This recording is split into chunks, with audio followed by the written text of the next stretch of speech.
E aí pessoal, tudo bom? Aqui é o professor Cledinado e hoje nós vamos continuar resolvendo a prova do Enem de Matemática, segunda aplicação 2019. Então vamos à continuidade.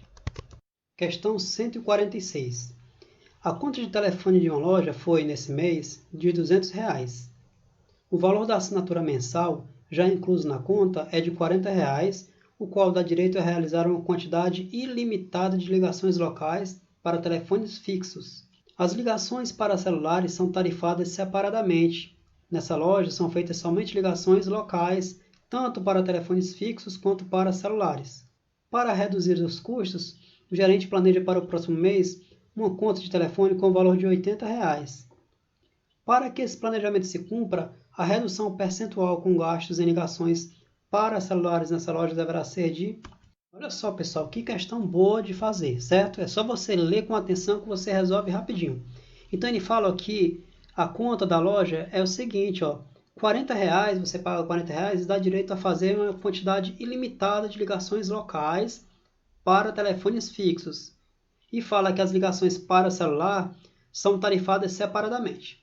Então, se a conta veio R$200, significa então que nesses R$200, 40 já é o valor fixo, certo? Então, quanto é que ele gastou com o celular?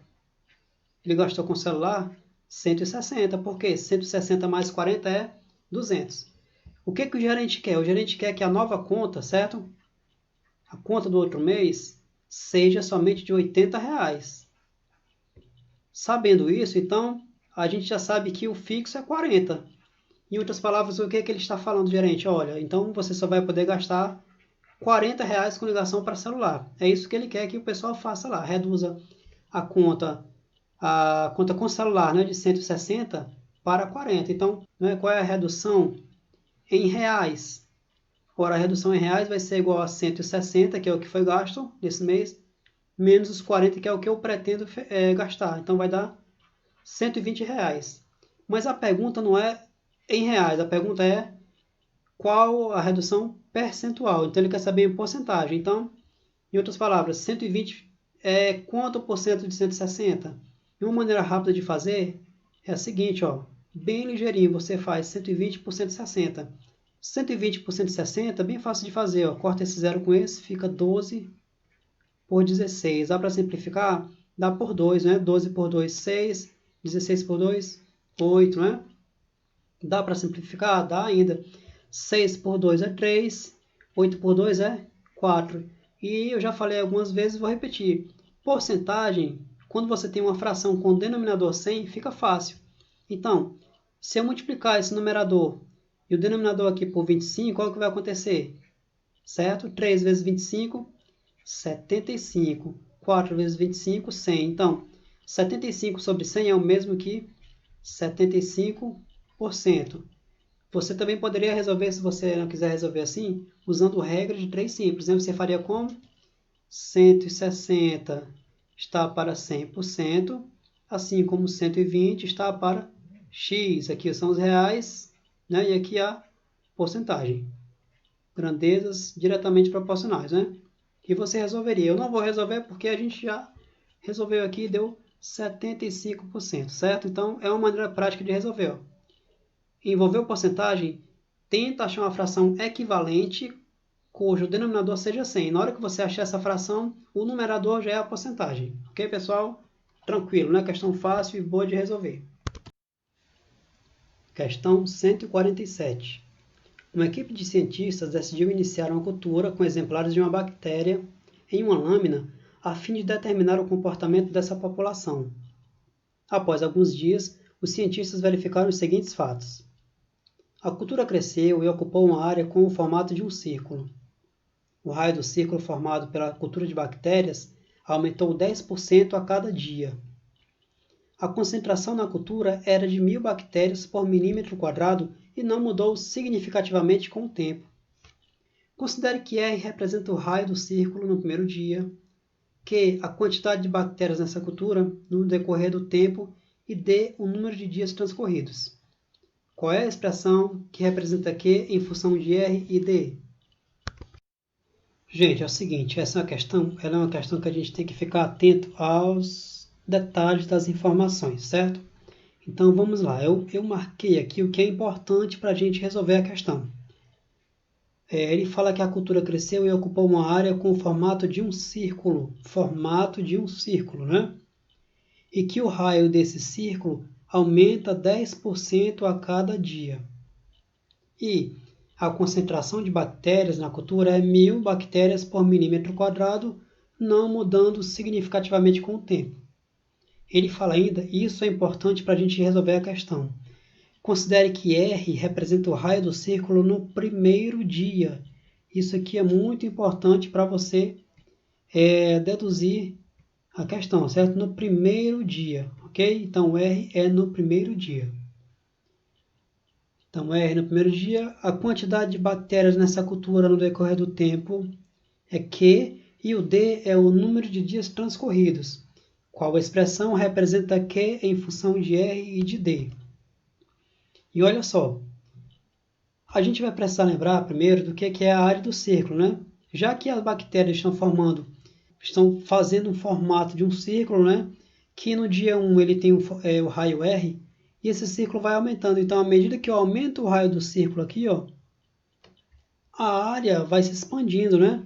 Ok, então, só para lembrar você, a área do círculo é calculada pelo produto de π vezes o raio ao quadrado, certo? O raio do círculo, certo? E ele fala que o raio aumenta 10% a cada dia. Então, vai a primeira dica para você no Enem. Aumentar em 10% alguma quantidade é o mesmo que multiplicar essa quantidade por 1,1. Então, quando você estiver fazendo uma prova do Enem e vai aumentar uma porcentagem, certo? É só você multiplicar por 1, a porcentagem aqui. Por exemplo, eu vou aumentar em 13%. Eu vou multiplicar por 1,13. Eu quero aumentar em 49%. Eu multiplico por 1,49, entendeu? No caso aqui, é 10%. Então, multiplicar por 1,10, que é o mesmo que 1,1. Então, olha só, para que a gente serve isso? No dia 1, o raio é R. E esse raio vai ser multiplicado por 1,1. Por quê? No dia 2, o raio é o raio do dia 1º aumentado em 10%. Então, aumentar em 10% é multiplicar por 1,1. Então, o raio do dia 2 é 1,1 vezes o raio do dia 1, ou 1,1 vezes R. E no dia 3, o raio no dia 3 vai ser o raio do dia 2 aumentado em 1,1. Então, vai ser 1,1 vezes R, que é o raio do dia 2, vezes 1,1. Que eu posso escrever assim, né? 1,1 vezes 1,1 vezes o raio. Produto de potência de mesma base, repete a base e soma os expoentes. 1,1 vezes 1,1 é 1,1 ao quadrado. Então, no dia 3, o raio vai ser 1,1 ao quadrado vezes R, né? E no dia 4? O dia 4 vai ser o que tinha no dia 3, ou seja, 1,1 ao quadrado vezes R. E eu vou aumentar 10%, logo eu vou multiplicar por 1,1. 1,1 ao quadrado vezes 1,1 vezes o raio, né? Aqui, produto de potência de mesma base. Então, vai ficar, repete a base e soma os expoentes. O expoente aqui é 2, o expoente aqui é 1. 2 mais 1, 3 e repete o R. Então, vai ficar 1,1 ao cubo vezes o R. Sabendo como vão ficar os raios, a gente vai conseguir fazer o quê? Calcular a área do círculo cada dia. Então, eu vou chamar dia 1, a área do círculo no dia 1. Então, a área no dia 1 é π vezes o raio do dia 1 ao quadrado. Então, vai ser π vezes R ao quadrado. E no dia 2? No dia 2 vai ter a área 2, que é π vezes o raio ao quadrado. Mas que raio é esse? O raio é o raio do dia 2, que é esse aqui, Então, vai ser 1,1 vezes R ao quadrado, π vezes o raio ao quadrado.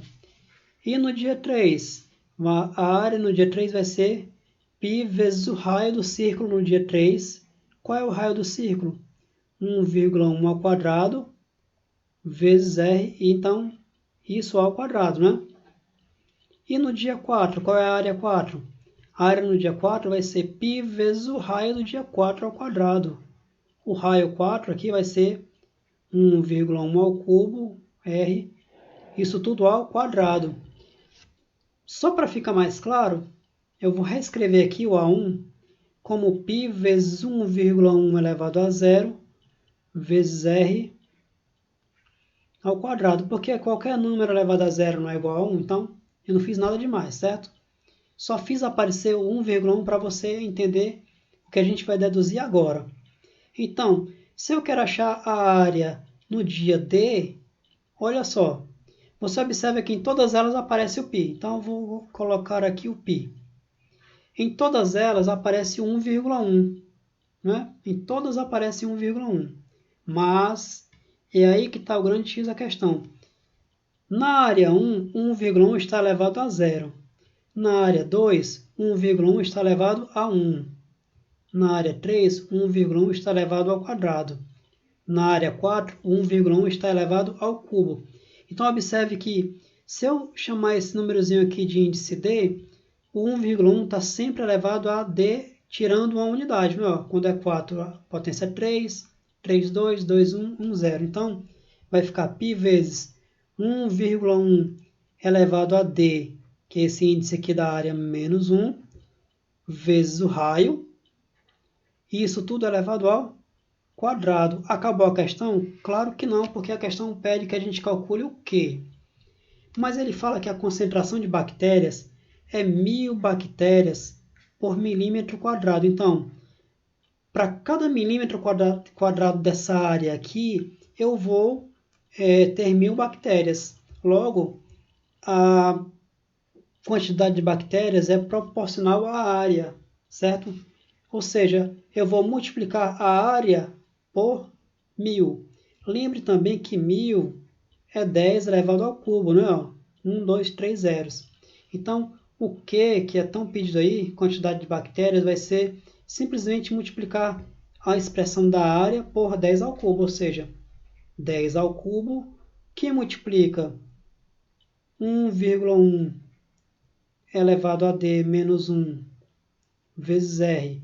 Isso tudo ao quadrado e não esqueça do π, né? Isso tudo multiplicado por π. E qual é a opção aí? Opção B de questão boa de fazer, certo, gente? Então, pessoal, é isso aí. Se você gostou desse vídeo, se ele te ajudou, curte o vídeo, se inscreve no canal e ativa o sininho para notificações que logo mais venha a continuação dessa prova, certo? Tá aqui os botões que você vai clicar e até o próximo vídeo. Valeu!